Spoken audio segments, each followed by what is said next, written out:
here is the Writer's Almanac for Sunday. It's the 22nd of May, 2022. It was on this day, 1842, 1,000 pioneers headed west on the Oregon Trail, the beginning of what was known as the Great Migration, a trail about 2,000 miles from the Missouri River to the Willamette Valley in Oregon.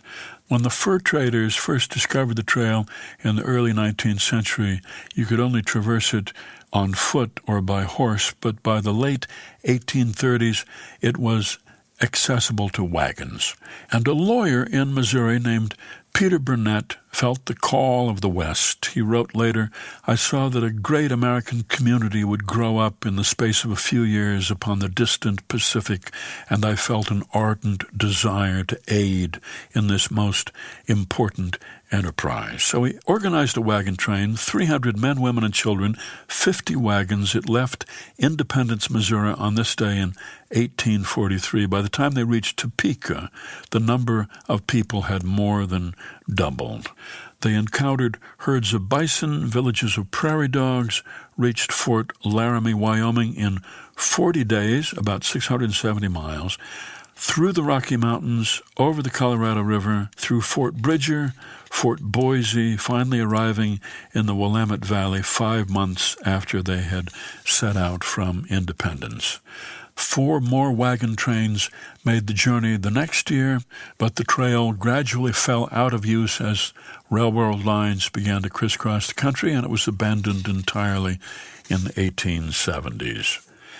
And it's the birthday of the first openly gay man elected to public office, Harvey Milk, born Woodmere, New York, 1930. Moved to San Francisco, he ran for City Supervisor in 1973. He was defeated again in 1975. He lost. And then in 1977, he campaigned on civil rights issues, but also for less expensive child care and free public transportation and the creation of a police board, and won by 30%, and was shot down the following year by another city supervisor, Dan White. And it's the birthday of Peter Matheson, born in New York City, 1927, joined the Navy during World War II, went on to Yale. One of his professors at Yale asked if Matheson would like to work for the CIA, which was newly formed. Matheson asked if he could be sent to Paris, and the professor agreed. So, Matheson said, out of sheer greed and opportunism, off I went. The CIA helped fund Matheson's founding of the Paris Review, and in Paris, Matheson infiltrated the circle of French communists to find out what they were up to. But as the McCarthy trials got attention in America, Matheson resigned from the CIA.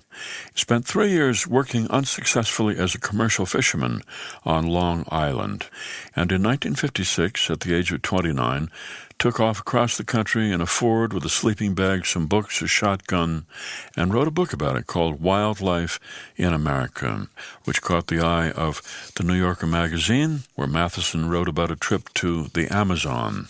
Went on to write novels, including At Play in the Fields of the Lord and The Snow Leopard.